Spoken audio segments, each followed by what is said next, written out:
So what do we have here? This is a Taylor anemometer. We are going to open this up and see what's inside. There you go. So now we extract the anemometer from its case. This tool is used to measure the air velocity. How do you see it? Do you see it complicated? Sí, se ve muy complicado, muy complejo. It's easy.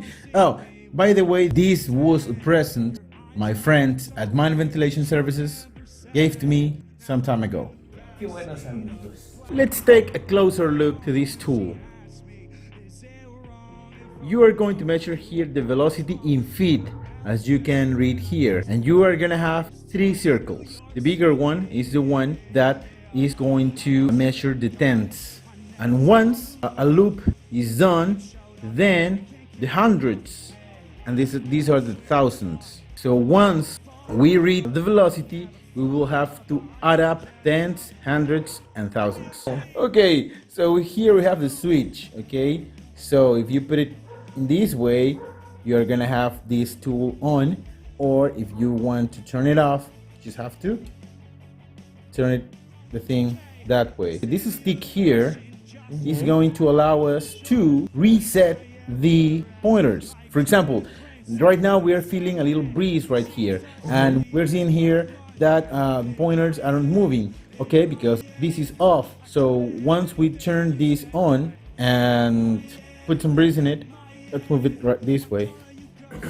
There you see that there's some wind, so you're going to see that the pointers are moving. But if we turn this on, then we are gonna have our pointers in that direction. But if we want to do another measurement, we will want the pointers to go back to 0, right? So that's the use of this stick. You push it downwards and look what is going to happen. You see? Again, back to 0. Sí, sí, sí. So those are the basics, and let's put this tool facing a real air current. What do you think about that? Perfecto. So we have here a fan, and we need some air current to start doing our experiment. But first, I will have to say, this is a very important advice, people. When you want to measure the velocity of an airflow, what you have to do is to locate this device in this way.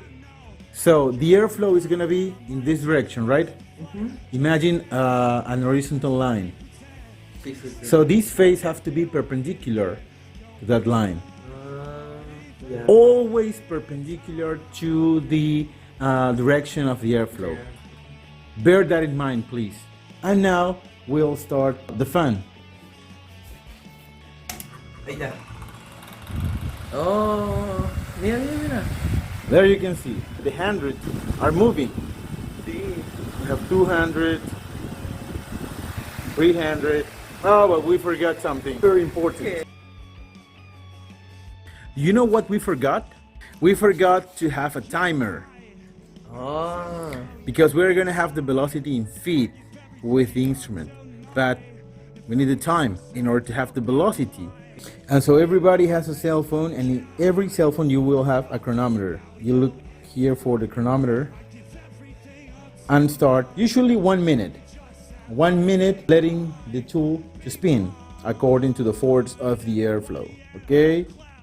So let's do it. It is ideal to have a crew of 2 people. One guy is going to manipulate the Taylor anemometer, and the other guy is going to control the anemometer. So you will have here to push in the on while I put here iniciar, okay? So 1, 2, 3, go. Perfecto. So we are gonna take 1 minute. Remember that always the tool has to be perpendicular to the airflow, to the line of the airflow, as you can see here. It's very good, very good. And you can see that we have almost 1,000. We are about to finish. Mi brazo. That's it. And at the same time here, exactly. Okay, so we have the measurement, and we have to go to our office to see what was the velocity. If you see the thousands, it was about to reach 1,000. So we have to go to the hundreds. It was about to reach the 800, but it surely passed the 700, right? Okay, it's 700. 700 what? 700, and we go to the tens. 50, 60, and you can see here the precision of this tool, right? The accuracy. So it's 60 and 61. So it's 761 feet. And we need the velocity. We measure, remember, 1 minute. There you go. So, and this is the velocity of that particular current of air. But what if we need the airflow? Okay, you go to your mine, you measure the cross section of the mine. Let's imagine that this is 15 feet. Okay. 15 feet also here. So you are going to have 225 square feet. So now how do I get the airflow? The airflow, or the quantity, is going to be the velocity we found out with our Taylor anemometer multiplied by the cross-sectional area of our drift. And then we're going to have here, I hope you do this in the way we have taught you, and we want your comments, right, Petiso? Sí, los estaremos leyendo. That was all for today, people. I hope you've learned how to use this tool, and we love mine ventilation. See you next time. Bye bye.